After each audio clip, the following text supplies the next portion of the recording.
be selective when you do it, but we just felt in most drafts, and especially in this draft, we just didn't feel like there's going to be a player of DJ's caliber to trade that to. So, you know, we're excited how we've already spent a little bit of our draft capital, and now we just have to, you know, hopefully hit some needs, get some good players, whether they're starters, key backups, whatever that is.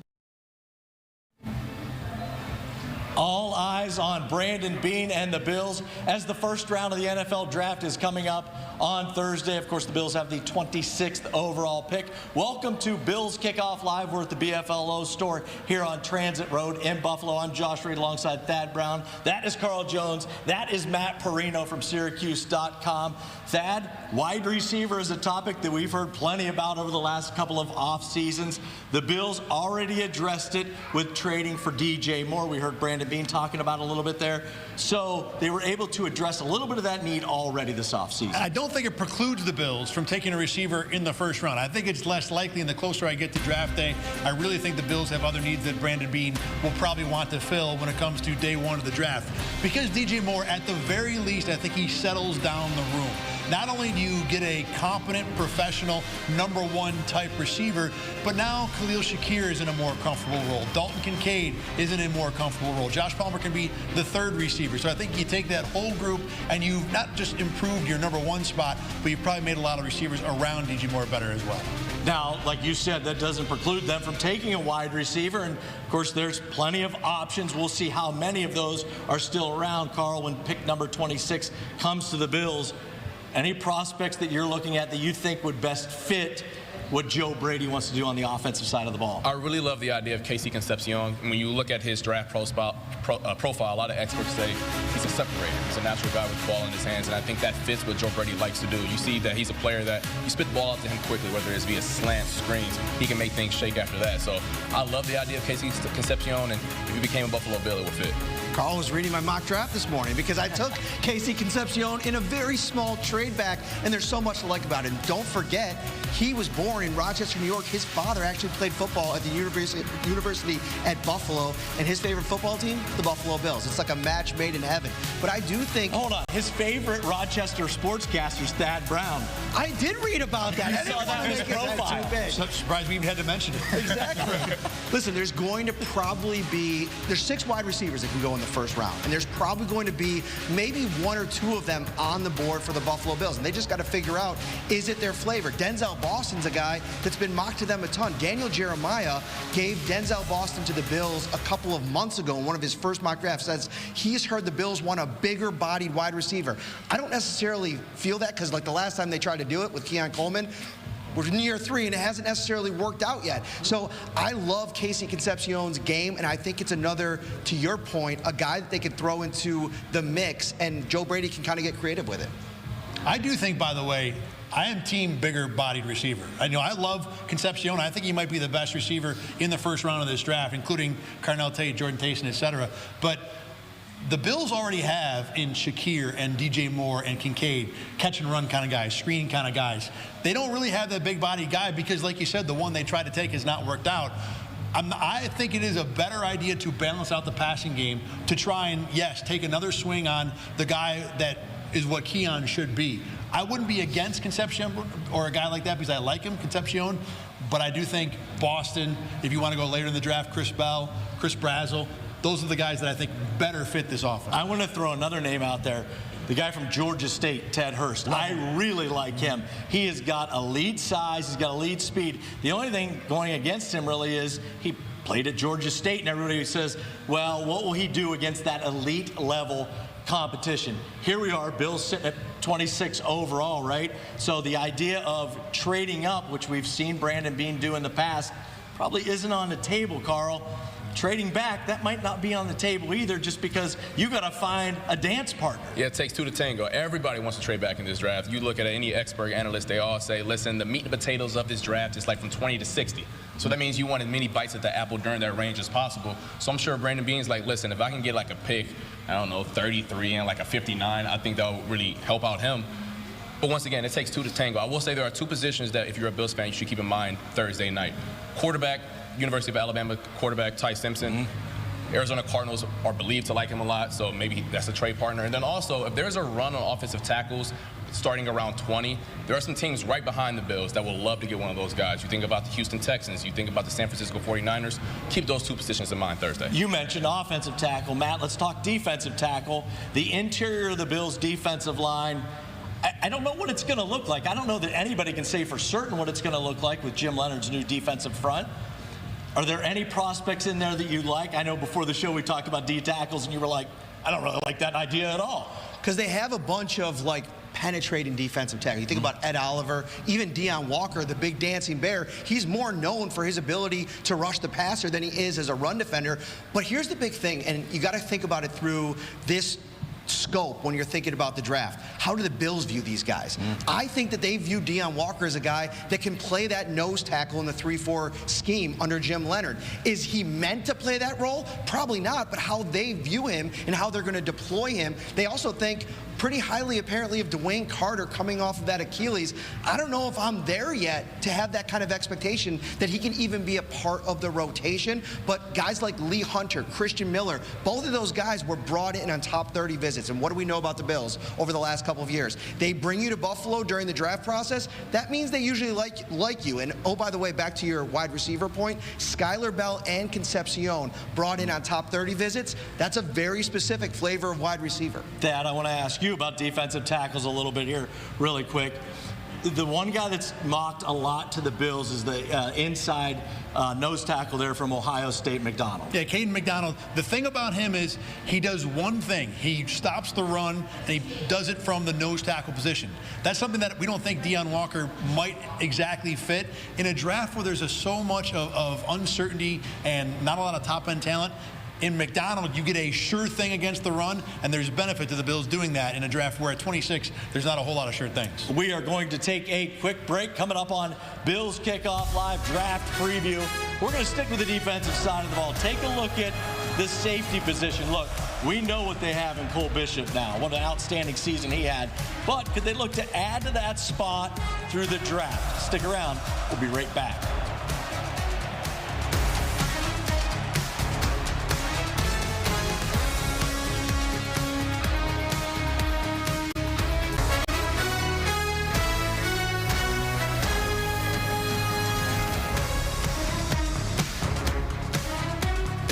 Welcome back to the Bills Kickoff Live Draft Preview Show.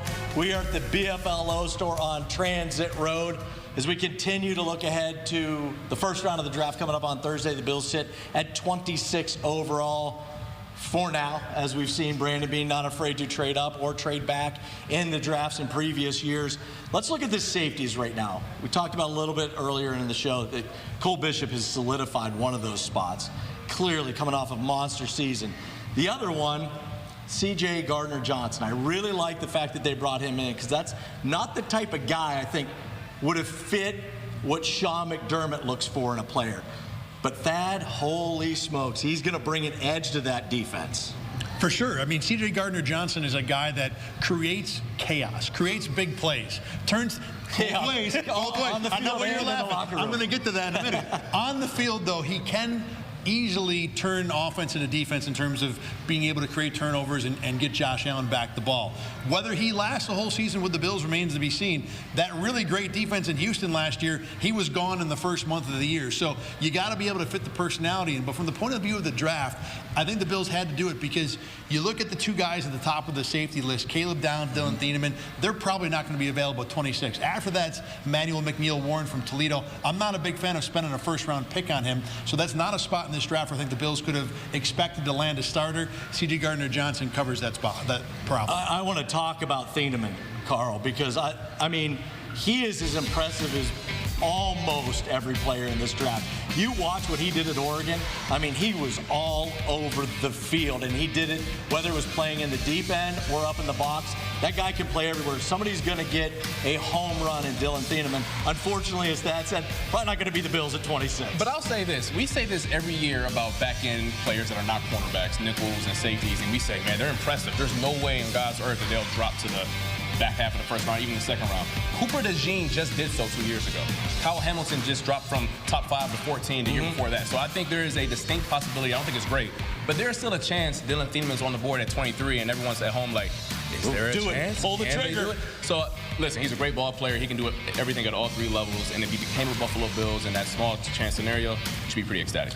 The thing about Cole Bishop being on the roster is you start to figure long-term, if he's an extension candidate, who fits best next to him. And I think that's the big knock on McNeil Warren, is that he's kind of does a lot of the same things that you're going to ask Cole Bishop to do. So I did a mock draft this morning. I'll mention it again, Syracuse.com. Go check it out. I had the Bills zeroing in on TCU's Bud Clark because he plays the post safety, the deep part of the field, just about as well as anybody in that kind of range after Thieneman, because I feel like that's where it maybe falls off a little bit. So I'll be interested to see where the Bills decide to take safety. And another question in the defensive backfield, guys, Brandon Beane has made his reputation on building this roster out so well that there's no holes going into the draft. There's holes right now. It is a departure from previous roster builds. Cornerback is an issue. It is the 2 starters, Hairston and Christian Benford. Beyond that, Dorian Strong, we don't even know about his football future. I think the Bills might need a cornerback or 2 in this draft. Real quick, back to Bud Clark. It's a 3rd round idea you have for the Bills. I like that one too. I'm more as a Key Wheatley guy when it comes to the Bills in the 3rd round. But the bottom line is there are so many safeties available in round 3. If the Bills want to go that route, you can do it on day 2. Listening to Jim Leonard talk about Cole Bishop has got to have Bills fans excited.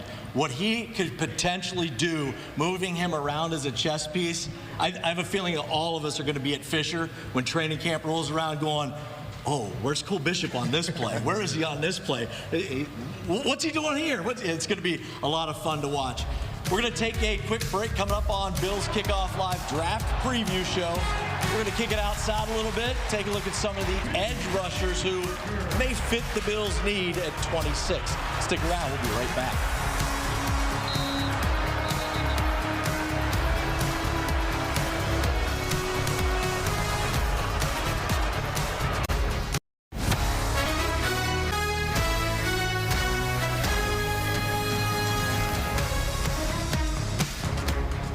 Welcome back to the Bills Kickoff Live Draft Preview Show. We're here at the BFLO store on Transit Road in Buffalo. We talked a lot about the defensive side of the ball because I think that's where most of the glaring holes are heading into this draft. Defensive end is one of those spots, Thad. I think when you look at this position, there's a couple different main flavors when it comes to either the big giant guys, Keldrick Falk, Zion Young, the giant redwoods you can put on the edge, or the faster, twitchier, bendy guys, Cassius Howell, R. Mason Thomas, Malachi Lawrence, I think fits into that. I'm definitely more in camp B.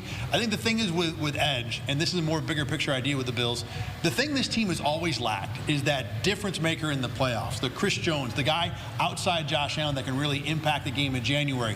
I think you're more likely to get that with an edge in round 1 than defensive tackle or a linebacker.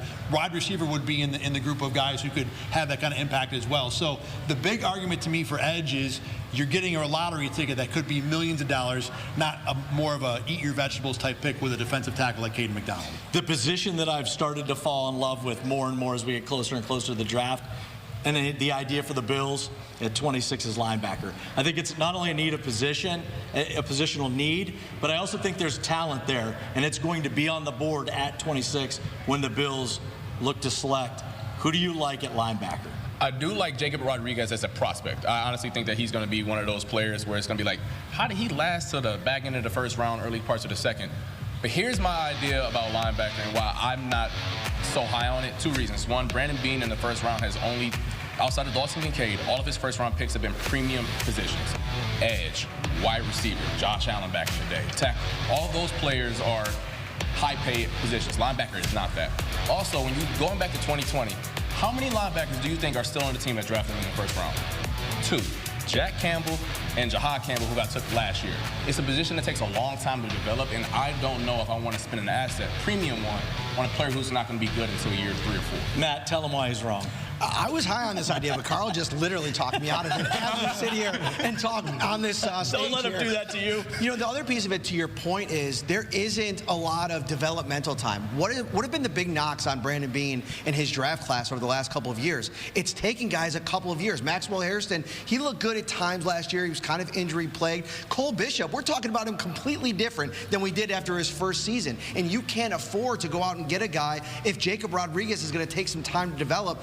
I don't know if I'm signing up for that, but you also have two guys right now starting at linebacker, Dorian Williams and Terrell Bernard, who have struggled to stay on the field. And I think that's one of the things that you get excited about with Jacob Rodriguez.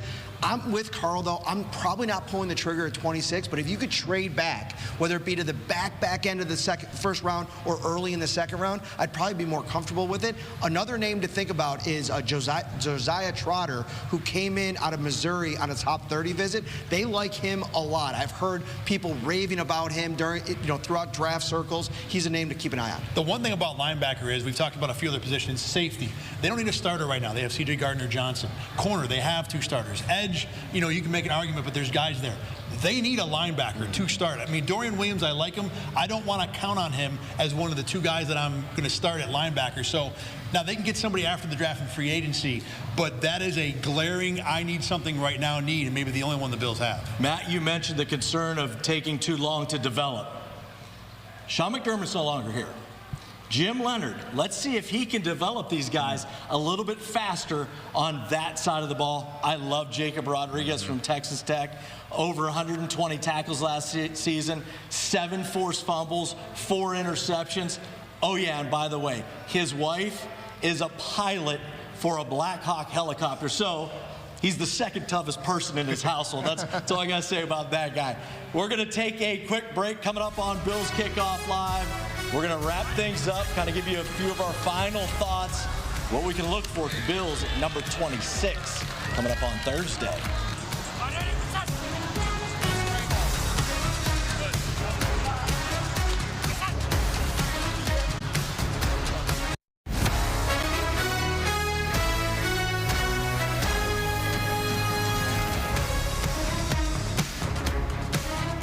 Welcome back to the Bills Kickoff Live Draft Preview Show. We're here at the BFLO store on Transit Road in Buffalo as we wrap up this draft preview show and as continue to look forward to the Bills draft and pick number 26 overall. But let's look at one of the guys that's already on the roster, Keon Coleman. Look, the Bills continue to pound the table saying that they still believe in Keon Coleman. We asked Joe Brady about it. He says he believes in him. We asked Brandon Beane. He says he believes in him. Now, do we believe them saying that? Of course, that's what they have to say.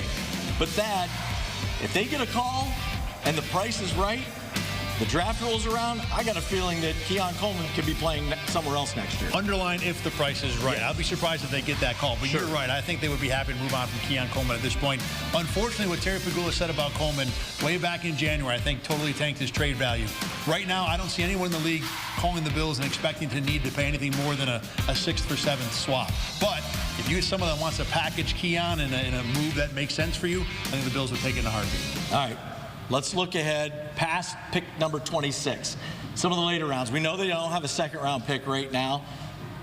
After the first round, they're not going to be on the clock until pick number 91. That's a long time for Brandon Beane just to kind of sit around and wait. Maybe they will try to trade back up into the second round, Carl. But give us some names that you're looking at on day 2, maybe that 3rd round, and even past that, day 3 on Saturday. I'll give you one on each side of the ball. At safety, A.J. Halsey is a safety for LSU who I really like a lot. Good ball skills, a little out of control, trying to tackle inside the box, but that's a player that, if you're a coach, you're going to see those traits and be like, yeah, I can coach that up. Then on the other side, got a receiver for you boys, Bryce Lance out of North Dakota State. He is raw as all get out, but once you get past the top 50 in the draft, you're looking for traits and explosiveness. Ran a 4.3, jumped to 41 in the vert, jumped to 11 in the broad jump. If you're a wide receiver coach, you're licking your chops trying to get that guy in your room. Matt? Jeff Caldwell. Did you guys see this story kind of percolating on social media? The measurables are almost exactly like Megatron, Calvin Johnson. So, yeah, sure, take a day 3 flyer on that guy at wide receiver, although the Bills kind of did that recently with Justin Shorter, so maybe stay away from that idea. On defense, there's a couple of different guys. I think some of the defensive tackles that they can kind of consider late on day 3 if they don't go early. There's one guy's named Dion Corleone. I mean, that's pretty fun. I mean, go out and get the Godfather and bring him to Buffalo, let him be on the defensive line with Ed Oliver and company. They have a lot of picks on day 3, and they're going to probably have to fill some holes there. Deep cut from me, Riley Nowakowski, the fullback from Indiana. Offense was great. He did a lot of things. Reggie Gilliam is gone. If the Bills still want to use it, he's a guy at the top of my list. I mentioned Georgia State wide receiver Ted Hurst already. I really like him. If he's there in the 3rd round, I think you run that card up. Give you the other guy. How about the UB guy, Red Murdoch, the linebacker? Look, we've seen UB guys translate to the NFL at linebacker. Why not Red Murdoch? For Matt Perino, for Carl Jones, for Thad Brown, I'm Josh Reed. Thanks for watching BKL. Get the Rochester First streaming app today for everything you love from News 8 on demand, plus exclusive shows you won't see anywhere else. Search ROC and download for free on Roku, Amazon Fire, and Apple TV.